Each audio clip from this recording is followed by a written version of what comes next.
ದೇವರು ಪ್ರೀತಿಸುವ ಪ್ರೀತಿಯ ಬಿಗ್ ಜೆ ಟಿವಿ ಪ್ರಿಯ ವೀಕ್ಷಕರಿಗೆ ನಮ್ಮ ಕರ್ತನಾದ ಯೇಸು ಕ್ರಿಸ್ತನ ಹೆಸರಿನಲ್ಲಿ ನಿಮ್ಮನ್ನು ವಂದಿಸಿ ಸ್ವಾಗತ ಬಯಸುತ್ತಿದ್ದೇವೆ. ಇಂದಿನ ನಮ್ಮ ಅಧ್ಯಯನ ಕೀರ್ತನೆಗಳು ದ ಬುಕ್ ಆಫ್ ಸಾಮ್ಸ್ 146ನೇ ಅಧ್ಯಾಯ, ಸಾಮ್ 146. ಕೀರ್ತನೆ 146ನೇ ಅಧ್ಯಾಯ ಅನಾಮಧೇಯ ಕೀರ್ತನೆ. ಯಾರು ಬರೆದಿದ್ದಂತ ನಮಗೆ ಗೊತ್ತಿಲ್ಲ, ಆದರೆ ಈ ಕೀರ್ತನೆಯಲ್ಲಿ ನಾವು ನೋಡುವಾಗ ಈ ರೀತಿಯಾಗಿ ಪ್ರಾರಂಭವಾಗ್ತದೆ: ಯಾಹುವಿಗೆ ಸ್ತೋತ್ರ. ಅಂದರೆ ದೇವರು ಮೋಶೆಗೆ ಹೇಳಿದ ಮಾತು ನಾನು ನೆನಪು ಮಾಡಿಕೊಳ್ತಾ ಇದ್ದೇನೆ. ಇಸ್ರಾಯೇಲರ ಹತ್ರ ಮೋಶೆ ಹೋಗೋದಕ್ಕೆ ಮುಂಚಿತವಾಗಿ ದೇವರ ಹತ್ರ ಕೇಳ್ತಾನೆ. ಅದೇನಂತ ಹೇಳಿದರೆ, ಇಸ್ರಾಯೇಲರು ನನ್ನನ್ನು ದೇವರು ಇಸ್ರಾಯೇಲರ ಹತ್ರ ದೇವರು ನನ್ನನ್ನು ಕಳಿಸಿದ್ದಾನಂತ ಹೇಳ್ಬಿಟ್ಟು ಹೋಗಿ ಹೇಳಿದಾಗ ಅವರು ಇಸ್ರಾಯೇಲರು ಆತನ ಹೆಸರು ಏನು, ದೇವರ ಹೆಸರು ಏನು ಎಂದು ನನ್ನನ್ನು ಕೇಳಿದರೆ ನಾನೇನು ಉತ್ತರ ಕೊಡಬೇಕು? ಆ ರೀತಿಯಾಗಿ ಹೇಳಿದಾಗ ದೇವರು ತನ್ನ ಹೆಸರನ್ನು ಮೋಶೆಗೆ ಸ್ಪಷ್ಟವಾಗಿ ವ್ಯಕ್ತಪಡಿಸ್ತಾನೆ. ಅದೇನೆಂದರೆ, ಇರುವಾತನೇ ಆಗಿದ್ದೇನೆ, ಇರುವಾತನೇ ಆಗಿದ್ದೇನೆ. ನೀನು ಇಸ್ರಾಯೇಲರಿಗೆ ಇರುವಾತನೆಂಬವನು ನನ್ನನ್ನು ನಿಮ್ಮ ಬಳಿಗೆ ಕಳಿಸಿದನು ಅಂತ ಹೇಳ್ರಿ ಅಂತ ದೇವರು ಮೋಶೆಗೆ ಹೇಳಿ ಕಳಿಸ್ತಾನೆ. ಆ ಇರುವಾತನೇ ಆಗಿದ್ದೇನೆ ಅನ್ನುವಂಥ ಮಾತು ವಿಮೋಚನ ಕಾಂಡ 3:14 ಇರುವಂಥ ಮಾತು. ಅದರ ಅರ್ಥ ಇನ್ನೊಂದು ಕೂಡ ಇದೆ, ಹೀಗೂ ಕೂಡ ಅದನ್ನು ಹೇಳ್ಬೋದು. ಅದೇನೆಂದರೆ, ಇರುವಾತನೇ ಆಗಿದ್ದೇನೆ ಅನ್ನೋದು ಅಷ್ಟೇ ಅಲ್ಲ, ಎಂಥವನಾಗಿರುವೆನು ಅಂಥವನಾಗಿರುವೆನು. ನಮ್ಮ ಪ್ರತಿ ಸಮಸ್ಯೆಯಲ್ಲಿ ಆತನು ಎಂಥವನಾಗಿರುವೆನು ಅಂಥವನಾಗಿರುವೆನು, ಅಥವಾ ಆತನು ಎಂಥವನಾಗಿರುವನು ಅಂಥವನಾಗಿರುವನು. ಆದ್ದರಿಂದ ಯಾಹುವಿಗೆ ಎಂಥವನಾಗಿರುವನು ಅಂಥವನಾಗಿರುವವನಿಗೆ ಅಥವಾ ಅಂಥವನಾಗಿರುವಾತನಿಗೆ ಸ್ತೋತ್ರ, ಸ್ತೋತ್ರ. ನನ್ನ ಮನವೇ ಯೆಹೋವನನ್ನು ಸ್ತುತಿಸು, ಪ್ರಾಣ ಇರುವವರೆಗೂ ಯೆಹೋವನನ್ನು ಸ್ತುತಿಸುವೆ. ಕೆಲವರು ಹೇಳುವಂಥದ್ದು ನಾನು ಕೇಳಿಸ್ಕೊಂಡು, ಪ್ರಾಣ ಇರುವವರೆಗೆ ನಾನು ದೇವ್ರ ಸೇವೆ ಮಾಡ್ತೇನೆ. ಒಳ್ಳೆಯದು. ಪ್ರಾಣ ಇರುವವರೆಗೆ ನನ್ನ ಕೆಲಸ ಮಾಡ್ತೀನಿ. ಒಳ್ಳೆಯದು. ಪ್ರಾಣ ಇರುವವರೆಗೆ ನನ್ನ ಕುಟುಂಬವನ್ನು ನಾನು ನೋಡ್ಕೊಳ್ತೀನಿ. ಒಳ್ಳೆಯದು. ಆದರೆ ಇಲ್ಲಿ ಸ್ವಲ್ಪ ವ್ಯತ್ಯಾಸವಾದದ್ದನ್ನು ಕೀರ್ತನೆಗಾರನು ಹೇಳ್ತಾನೆ. ಅದೇನಂತ ಹೇಳಿದರೆ, ಪ್ರಾಣವಿರುವವರೆಗೂ ಸದಾ ಇರುವಾತನನ್ನು ಸ್ತುತಿಸುವೆನು, ಯೆಹೋವನನ್ನು ಸ್ತುತಿಸುವೆನು. ಎಂಥವನಾಗಿರುವನು ಅಂಥವನಾಗಿರುವಾತನನ್ನು ನಾನು ಸ್ತುತಿಸುವೆನು.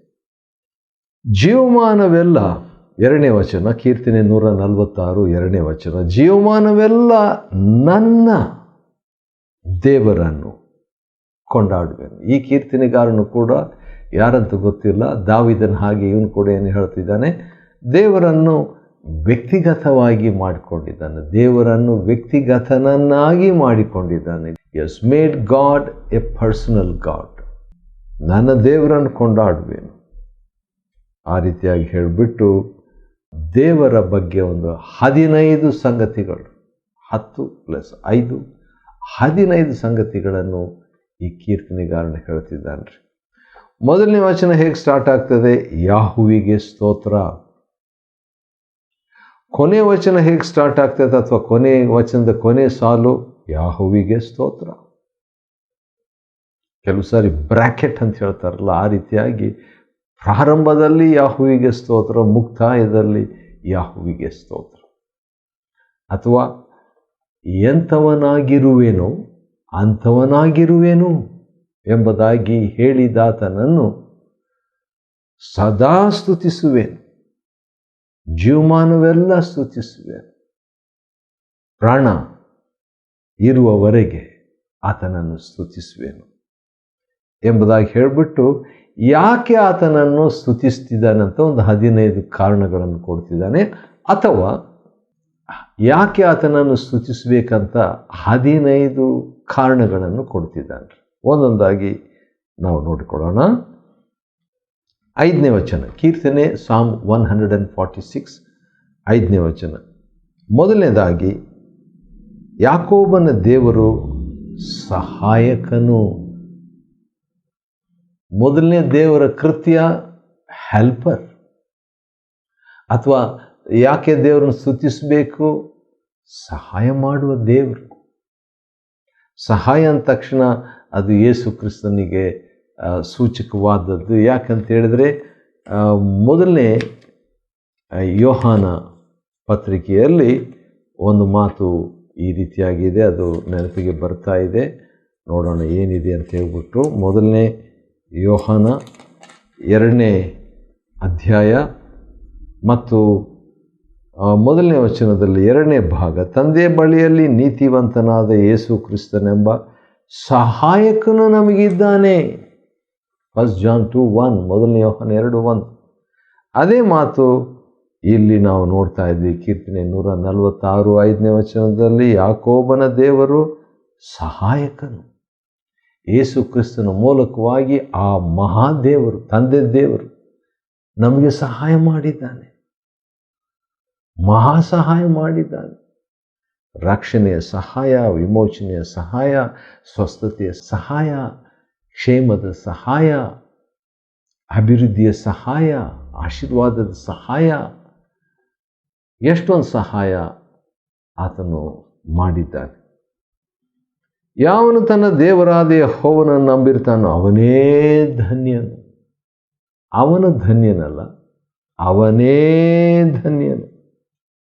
ಎಂಥವರು ಧನ್ಯರು ಧನ್ಯರು ಧನ್ಯರು ಅಂತ ಹೇಳ್ಬಿಟ್ಟು ಈ ಕೀರ್ತನೆಗಳಲ್ಲಿ ನೋಡುವಾಗ ಸುಮಾರು 16 ವಿಷಯವಾದ ವ್ಯಕ್ತಿಗಳು ಧನ್ಯರಂತ. 16 types of blessed people in the book of Psalms. ಉದಾಹರಣೆಗೆ ಕೀರ್ತನೆ 1ನೇ ವಚನದಲ್ಲಿ, ಯಾರು ಹಗಲಿರುಳು ರಾತ್ರಿ ಹಗಲು ಕರ್ತನ ವಾಕ್ಯವನ್ನು ಧ್ಯಾನಿಸ್ತಾ ಇದ್ದಾರೋ ಅವರು ಧನ್ಯರು. ದೇವರ ವಾಕ್ಯ ದೇವರ ವಾಕ್ಯ ದೇವರ ವಾಕ್ಯ ಅಂತ ಧ್ಯಾನ ಮಾಡ್ತಾ ಇದ್ದಾಗ, ಕೆಲಸ ಮಾಡ್ತಾ ಇರ್ಬೋದು, ಹೌದು, ಮಲಗಿರ್ಬೋದು, ಹೌದು, ವಿಶ್ರಾಂತಿ ತೆಗೆದುಕೊಳ್ತಾ ಇರ್ಬೋದು, ಹೌದು.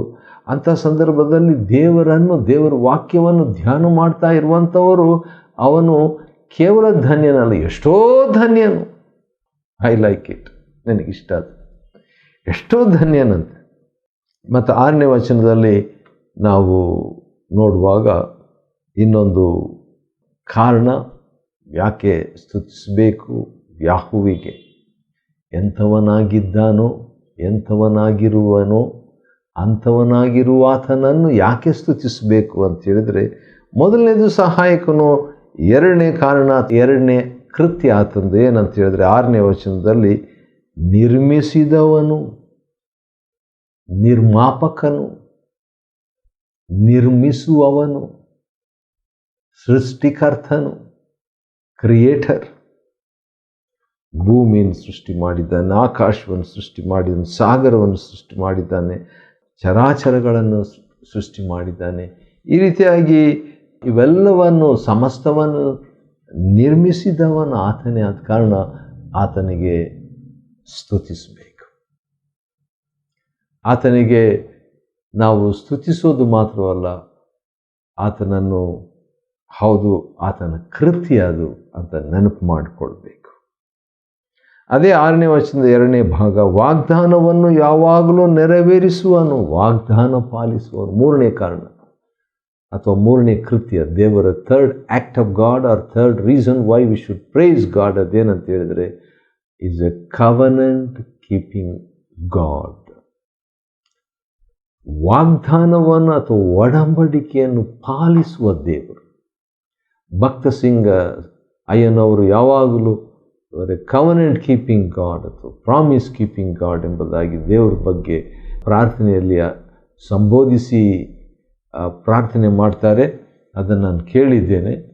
ಆದ ಕಾರಣ ಇಲ್ಲಿ ಕೂಡ ನೋಡುವಾಗ ದೇವರು ವಾಗ್ದಾನವನ್ನು ನೆರವೇರಿಸುವನು. ಅಪರೂಪವಾಗಿ ಅಲ್ಲ. ಕೀರ್ತನೆ 146 6ನೇ ವಚನದಲ್ಲಿ ಸಾಮ್ 146 ವರ್ಸ್ 6 ವಾಗ್ದಾನವನ್ನು ಯಾವಾಗಲೂ ನೆರವೇರಿಸುವವನು ಆಗಿದ್ದಾನೆ. 4ನೇ ಕಾರಣ ಯಾಕೆ ಇರುವಾತನೇ ಆಗಿರುವ ಆತನನ್ನು ಯಾಕೆ ಸ್ತುತಿಸಬೇಕು? ಎಂಥವನಾಗಿರುವನೋ ಅಂಥವನಾಗಿರುವ ಆತನನ್ನು ಯಾಕೆ ಸ್ತುತಿಸಬೇಕು? ಯಾಕಂತೇಳಿದ್ರೆ ನ್ಯಾಯ ಸ್ಥಾಪಿಸ್ತಾನೆ. 7ನೇ ವಚನ, ನ್ಯಾಯವನ್ನು ಸ್ಥಾಪಿಸ್ತಾನೆ. Makes justice, establishes justice. ಯಾಕಂದರೆ ಅನ್ಯಾಯ ಲೋಕದಲ್ಲಿ ಇರುವ ನಾವು ನ್ಯಾಯ ಸ್ಥಾಪಿಸುವ ಆತನ ಹತ್ರ ನಾವು ಮೊರೆ ಇಡುವುದು ಭಾಳ ಇಂಪಾರ್ಟೆಂಟ್. ಯಾಕಂದರೆ ಭಾಳ ಅನ್ಯಾಯ ಭಾಳ ಕಡೆಗಳಲ್ಲಿ ನಡೀತಿದೆ. ಅದು ನಡಿಬೇಕಾದರೆ ನಾವು ದೇವರಿಗೆ ಮೊರೆ ಇಡಬೇಕು. ಹೌದು, ಆತನನ್ನು ಸ್ತುತಿಸಬೇಕು. 6ನೇದಾಗಿ ದೇವರ ಕೃತ್ಯ ಅಥವಾ ದೇವರನ್ನು ಯಾಕೆ ಸ್ತುತಿಸಬೇಕು? ಎಂಥವನಾಗಿರುವನೋ ಅಂಥವನಾಗಿರುವ ಆತನನ್ನು ಯಾಕೆ ಸ್ತುತಿಸಬೇಕಂತ ಹೇಳಿದ್ರೆ ಆತನು ಆಹಾರ ಕೊಡುವ ಆತನಾಗಿದ್ದಾನೆ. ಕೆಲವು ಸಾರಿ ನಾನು ಕೆಲವರನ್ನು ಗಮನಿಸ್ತಾ ಇರ್ತೀನಿ, ಭಿಕ್ಷಕರನ್ನು ಗಮನಿಸ್ತಾ ಇರ್ತೀನಿ, ಕುಷ್ಠರೋಗಿಗಳನ್ನು ಗಮನಿಸ್ತಾ ಇರ್ತೀನಿ. ಅವ್ರಿಗೆ ದುಡಿಲಿಕ್ಕೆ ಶಕ್ತಿ ಇಲ್ಲ. ಅನೇಕರಿಗೆ, ಮುಖ್ಯವಾಗಿ ಕುಷ್ಠರೋಗಿಗಳಾದಂಥವ್ರಿಗೆ ಆ ಬೆರಳೆಲ್ಲ ಹೋಗ್ಬಿಟ್ಟಿದೆ, ನಡಿಲಿಕ್ಕಾಗ್ತಾ ಇಲ್ಲ, ಸಮಾಜ ಸೇರಿಸ್ಕೊಳ್ಳೋದಿಲ್ಲ, ಕೆಲವರಿಗೆ ಕಣ್ಣು ಕಾಣ್ತಾ ಇಲ್ಲ, ಮುಖ ರೂಪವಾಗಿಬಿಟ್ಟಿದೆ. ಆ ರೀತಿಯಾಗಿರುವಾಗ ಅಂಥವರಿಗೆ ದುಡಿಲಿಕ್ಕಾಗಲ್ಲ, ಅಂಥವ್ರಿಗೆ ಊಟ ಹೇಗೆ? ಪ್ರಯಾಣ ಮಾಡಲಿಕ್ಕಾಗಲ್ಲ, ಹೇಗೆ ಊಟ ಅವರಿಗೆ? ಇಲ್ಲಿದೆ ಆನ್ಸರ್. ಹಸಿದವರಿಗೆ ಆಹಾರ ಕೊಡುವವನು ಆತನೇ ದೇವರು ಊಟ ಕೊಡ್ತಾನೆ ಎಂಬುದಾಗಿ ಬರೆದಿದೆ. ದೇವರು ಅವರಿಗೂ ಮಾತ್ರ ಅಲ್ಲ, ದೇವರು ತನ್ನ ಕೈಯನ್ನು ತೆರೆದು ಎಲ್ಲ ಜೀವಿಗಳ ಇಷ್ಟವನ್ನು ನೆರವೇರಿಸ್ತಾನೆ. ಕೀರ್ತನೆ 145:16. ಇಲ್ಲಿ ಕೂಡ ಕೀರ್ತನೆ 146:7ನೇ ವಚನ.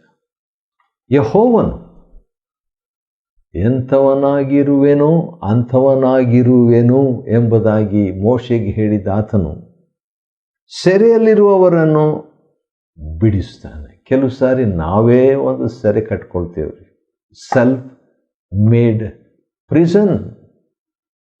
ನಮ್ಮಷ್ಟಕ್ಕೆ ನಾವೇ ಒಂದು ಸೆರೆಮನೆಯನ್ನು ನಾವು ಕಟ್ಕೊಳ್ತೇವೆ ನಾವಾಗಿ. ಸೆರೆಯಲ್ಲಿರುವವರನ್ನು ದೇವರೇನು ಮಾಡ್ತಾನೆ? ಬಿಡಿಸ್ತಾನೆ. ನಾವು ಮಾಡಿಕೊಂಡಿದ್ದ ಕಷ್ಟ, ನಾವು ಮಾಡಿದ್ದ ತಪ್ಪು, ನಾನು ಮಾಡಿದ ತಪ್ಪು, ನಾನು ಮಾಡಿಕೊಂಡೆ ನನಗೆ ಸೆರೆಮನೆ. ಅದು ತಿಳಿಯದೇ ಮಾಡಿಕೊಂಡಿರ್ಬೋದು, ತಿಳಿದು ಮಾಡಿಕೊಂಡಿರ್ಬೋದು. ಸೆರೆಯಲ್ಲಿ ಇರುವವರನ್ನು ಬಿಡಿಸ್ತಾನೆ. 7ನೇದಾಗಿ ಯೆಹೋವನು ಕುರುಡರಿಗೆ ಕಣ್ಣು ಕೊಡ್ತಾನೆ. 8ನೇ ವಚನ. ನನ್ನ ಸ್ನೇಹಿತರೊಬ್ಬರು ಹೆಚ್ಚಾಗಿ ಕಿವುಡರನ್ನು ಕುರುಡರನ್ನು ಅವರು ಆಶೀರ್ವದಿಸಿದ್ದು, ಸ್ವಸ್ಥ ಮಾಡಿದ್ದನ್ನು ನಾನು ಕಣ್ಣಾರೆ ನೋಡಿದ್ದೆ. ನಾನು ತೋಮನಿದ್ದ ಹಾಗೆ ನೋಡದೇ ನಂಬೋದಿಲ್ಲ ಅಂತ ಹೇಳ್ಬಿಟ್ಟು. ಆದರೆ ಈ ವ್ಯಕ್ತಿಯನ್ನು ದೇವರು ಉಪಯೋಗಿಸ್ತಾ ಇದ್ದಾನೆ. ಆ ರೀತಿಯಾಗಿ ಕೆಲವರು ಇದ್ದಾರೆ. ದೇವರು ನಮಗೆ ಸ್ತೋತ್ರವಾಗಲಿ. 8ನೇ ವಚನದ 2ನೇ ಭಾಗ, ಯೆಹೋವನು ಕುಗ್ಗಿದವರನ್ನು ಉದ್ಧರಿಸ್ತಾನೆ. ಕೆಲವು ಸಾರಿ ಭಾಳ ಕುಗ್ಗಿ ಬಿಡ್ತೇವೆ. ನನ್ನ ಸ್ವಭಾವ ಭಾಳ ಬೇಗನೆ ಕುಗ್ಗಿಬಿಡ್ತೇನೆ ರೀ, ಹಾಗಿರಬಾರ್ದು. ಆದರೆ ಈಗಂತೂ ಭಾಳ ಬೆಟ್ರು, ಉತ್ತಮ, ಭಾಳ ಕಡಿಮೆ ಆಗ್ತಿದೆ. ಆದರೆ ಕುಗ್ಗಿ ಹೋಗುವಂಥ ಸಾಧ್ಯತೆ ನಮ್ಮಲ್ಲಿದೆ. ಆದರೆ ಆತನು ಉದ್ಧರಿಸ್ತಾನೆ. ಅದಕ್ಕೆ ಆತನಿಗೆ ಸ್ತುತಿಸಬೇಕು. ನೀತಿವಂತರನ್ನು ಪ್ರೀತಿಸುತ್ತಾನೆ. ಇನ್ನೊಂದು ಕಾರಣ, 9ನೇ ಕಾರಣ ಯಾಕೆ ನಾವು ಸ್ತುತಿಸಬೇಕು, ಯಾಕೆ ಎಂಥವನಾಗಿರುವನೋ ಅಂಥವನಾಗಿರುವ ಆತನನ್ನು ಯಾಕೆ ನಾವು ಸ್ತುತಿಸಬೇಕಂದ್ರೆ ಆತನು ಪ್ರೀತಿಸ್ತಾನೆ. ಹಿ ಲವ್ಸ್. ಇಲ್ಲಿ ಹಳೆ ಒಡಂಬಡಿಕೆಯಲ್ಲಿ ನೀತಿವಂತರನ್ನು ಪ್ರೀತಿಸ್ತಾನೆ ಅಂತ ಹೇಳ್ಬಿಟ್ಟು, ಹೊಸ ಒಡಂಬಡಿಕೆಯಲ್ಲಿ ದೇವರು ಲೋಕದ ಮೇಲೆ ಎಷ್ಟೋ ಪ್ರೀತಿಸಿದ್ದಾನೆ. ಯೋಹಾನ 3:16. ಮತ್ತು ಪರದೇಶದವರನ್ನು ಕಾಪಾಡ್ತಾನೆ. ಕೆಲವು ಸಾರಿ ಪರದೇಶದವರು ಬಂದ್ಬಿಟ್ಟು ಬೇರೆ ದೇಶಗಳಲ್ಲಿ ಭಾಷೆ ಗೊತ್ತಿಲ್ಲ, ವ್ಯವಹಾರ ಗೊತ್ತಿಲ್ಲ, ಸ್ಥಳ ಗೊತ್ತಿಲ್ಲ, ವಂಚಕರು ವಿಷಯದಲ್ಲಿ, ಮೋಸ ಮಾಡುವಂಥವರ ವಿಷಯದಲ್ಲಿ, ಒತ್ತೆ ಆಳಾಗಿ ತೆಗೆದುಕೊಳ್ಳೋರ ವಿಷಯದಲ್ಲಿ ದೇವರು ಕಾಪಾಡ್ತಾನೆ. ಅನಾಥರಿಗೂ ವಿಧವೆಯರಿಗೂ ಆಧಾರವಾಗಿದ್ದಾನೆ. ಅನಾಥರು ವಿಧವೆಯರು ಇವರು ಭಾಳ ಸ್ಪೆಷಲ್ ದೇವರ ದೃಷ್ಟಿಯಲ್ಲಿ. ಅಂಥವರಿಗೆ ಆಧಾರವಾಗಿದ್ದಾನಂತೆ. ಮತ್ತು ಅದೇ ಸಂದರ್ಭದಲ್ಲಿ ದುಷ್ಟರ ಮಾರ್ಗವನ್ನು ಡೊಂಕು ಮಾಡಿಬಿಡ್ತಾನೆ. ಯಾಕಂದರೆ ಕೆಲವರು ಎಷ್ಟೋ ನನಗೆ ಗೊತ್ತಿಲ್ಲ, ದುಷ್ಟರಿದ್ದಾರೆ, ದುಷ್ಟರ ಮಾರ್ಗವನ್ನು ದೇವರು ಡೊಂಕು ಮಾಡಿಬಿಡ್ತಾನೆ. ಮತ್ತು ಯೆಹೋವನು ಸದಾಕಾಲವೂ ಅರಸನಾಗಿರುವನು. Is a king of kings. ಆ ಒಂದು ಕಾರಣಕ್ಕಾಗಿ ನಾವು ಎಂಥವನಾಗಿರುವನು ಅಂಥವನಾಗಿರುವ ಆತನನ್ನು ನಾವು ಸ್ತುತಿಸಬೇಕ್ರಿ. ಯಾಹುವಿಗೆ ಸ್ತೋತ್ರ ಅಂಥೇಳಿ ಪ್ರಾರಂಭವಾಗ್ತದಲ್ಲ. ಈಗ ಇನ್ನೊಂದು ಕೊನೆಯ 15ನೇ ಕಾರಣ ಯಾಕೆ ಯಾಹುವನ್ನು ಸ್ತೋತ್ರ ಮಾಡಬೇಕು ಅಂತ ಹೇಳುವಾಗ, ಚೀಯೋನೇ ನಿನ್ನ ದೇವರು ತಲತಲಾಂತರಕ್ಕೂ ಆಳುವನು. Is a ruler. ಒಂದಿನ ಅಲ್ಲ, ಒಂದು ವರ್ಷ ಅಲ್ಲ, ಒಂದು ಯುಗ ಅಲ್ಲ, ಯುಗಾಂತರ, ತಲತಲಾಂತರ ಆತನು ಆಳುವಾತನಾಗಿದ್ದಾನೆ. ಆತನ ಆಳ್ವಿಕೆಗೆ ನಾವುಗಳು ಅಧೀನವಾಗಿ ಇರಬೇಕಾದರೆ ಈ ಭೂಮಿಯಲ್ಲೇ ಆತನನ್ನು ಸ್ತುತಿಸುವುದನ್ನು ನಾವು ಕಲಿತುಕೊಳ್ಬೇಕು. ಗೊಣಗುಟ್ಟುವುದನ್ನು ತೆಗೆದು ಹಾಕಬೇಕು. ಕೆಲವು ವರ್ಷಗಳ ಹಿಂದೆ ನನ್ನ ಒಂದು ತೀರ್ಮಾನ, 0 ಗ್ರಂಬ್ಲಿಂಗ್, 0 ಗೊಣಗುಟ್ಟುವಿಕೆ. ಆದರೆ ಕೆಲವು ಸಾರಿ ಅದನ್ನು ಪಾಲಿಸಲಿಕ್ಕೆ ಆಗಲಿಲ್ಲ. ಅದರ ಹೆಚ್ಚಿನ ಅಂಶ ಆಯಿತು. ಅದಕ್ಕಾಗಿ ಸ್ತೋತ್ರ. ಆದ ಕಾರಣ ಕೀರ್ತನೆ 146 ಯಾಹುವಿಗೆ ಸ್ತೋತ್ರ ಅಂತ ಪ್ರಾರಂಭವಾಗಿ ಮುಕ್ತಾಯವಾಗುವುದು ಯಾಹುವಿಗೆ ಸ್ತೋತ್ರ. ಯಾಕೆ? 15 ಕಾರಣಗಳು, 15 ಕೃತ್ಯಗಳು ಆತನು ಮಾಡಿದ್ದರಿಂದ ಆತನನ್ನು ಸ್ತುತಿಸಬೇಕು. ಕೀರ್ತನೆ 146ನೇ ಅಧ್ಯಾಯವನ್ನು ಅಧ್ಯಯನ ಮಾಡಿಕೊಳ್ಳುವಂತೆ ದೇವರು ಕೊಟ್ಟ ಕೃಪೆಗಾಗಿ ಆತನಿಗೆ ಸ್ತೋತ್ರವಾಗಲಿ. ದೇವರು ನಿಮ್ಮನ್ನು ಆಶೀರ್ವದಿಸಲಿ.